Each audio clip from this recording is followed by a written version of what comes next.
Hey folks, welcome to our channel FinRibus। ये है episode 35 of financial system and economy, जहां आज हम डिस्कस कर रहे हैं ऑप्शंस ट्रेडिंग। आज के एपिसोड का प्रीव्यू है। हम कॉन्सेप्ट डिस्कस करेंगे, वर्किंग चेकआउट करेंगे, पर्पस जानेंगे, पॉसिबल आउटकम्स देखेंगे, जो कि ऑप्शन ट्रेडिंग एक प्रोबेबिलिटी गेम है। तो पॉसिबल आउटकम्स के थ्रू सिचुएशन 1, सिचुएशन 2, सिचुएशन 3 के थ्रू हम ऑप्शंस ट्रेडिंग को अच्छी तरह से समझने की कोशिश करेंगे। Call option and put option as a strategy हम डिस्कस करेंगे ऑप्शन ट्रेडिंग में। ओके अच्छा, ये सारे हम 5 पार्ट्स में कवर करेंगे ऑप्शन ट्रेडिंग का, इसलिए आप ये अश्योर करिए कि कोई भी पार्ट मिस ना हो आपसे। इससे पहले टाइप्स ऑफ डेरिवेटिव्स में हमने फॉरवर्ड कॉन्ट्रैक्ट और फ्यूचर कॉन्ट्रैक्ट ऑलरेडी कवर कर लिया है।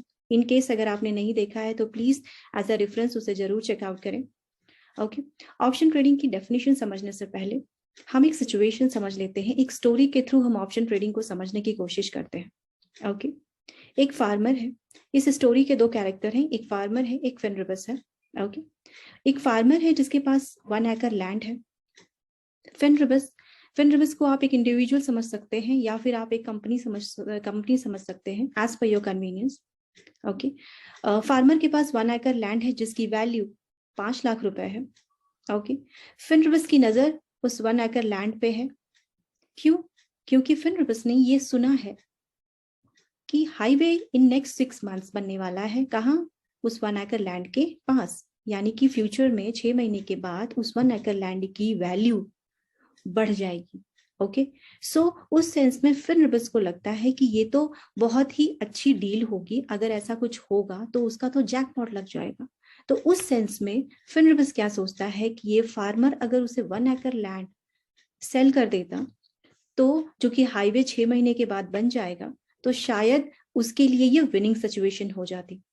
लेकिन साइमल्टेनियसली फिनरिबस के ब्रेन में ये फ्लो चार्ट भी चलता है कि अगर ये वाकई में रिमर हुआ और हाईवे नहीं बना आने वाले 6 महीनों में, तो उसके पैसे, उसकी इन्वेस्टमेंट वेस्ट हो जाएगी। तो उस सिचुएशन में वो क्या करे? तो वो चाहता है कि ये लैंड उसे तब मिले जब वाकई में हाईवे बन रहा हो या बनना कंफर्म हो। ओके, जिससे क्या होगा? जिससे उसे उस इन्वेस्टमेंट में लॉस नहीं होगा। तो फिनरिबस सोचता है कि ऐसी कोई डील निकालूं मैं, ऐसा कोई प्रपोजल मैं ऑफर करूं फार्मर के पास जिससे वो रिजेक्ट ना कर सके और वो 6 महीने के बाद मुझे बेचने के लिए एग्री कर जाए। ओके, तो फिनरिबस क्या सोचता है? एक रास्ता निकालता है। वो रास्ता होता है एग्रीमेंट का। ओके, उस एग्रीमेंट के थ्रू फिनरिबस ऑफर करता है फार्मर को अपफ्रंट फी ऑफ ₹1 लाख। यानी कि फिनरिबस को फार्मर को कहता है फिनरिबस कि आप 1 लाख रुपए अपफ्रंट फी ले लीजिए, या फिर आप इसे सेल एग्रीमेंट समझ सकते हैं, या फिर टोकन मनी। ओके, तो ये सेल एग्रीमेंट है जिसमें आप 6 महीने के बाद मुझे यही सेम 1 एकड़ लैंड सेल करेंगे, जिसकी करंट वैल्यू जो आज है 5 लाख रुपए, वो ही सेल अमाउंट होगा। ओके, सो इस सिचुएशन में फार्मर और फिनरिबस ये एग्रीमेंट को एग्री कर जाते हैं। अब फार्मर भी ये सोचता है कि हो सकता है कि हाईवे फ्यूचर में ना ही बने, तो उसके लिए तो 1 लाख रुपीज एक्स्ट्रा हो गए। ओके, 1 लाख रुपीज तो उसका प्रॉफिट हो गया। तो इस सेंस में फार्मर भी अपना फ्लो चार्ट बनाता है और उसे विनिंग सिचुएशन लगती है एज सच, और वो एग्री कर जाता है।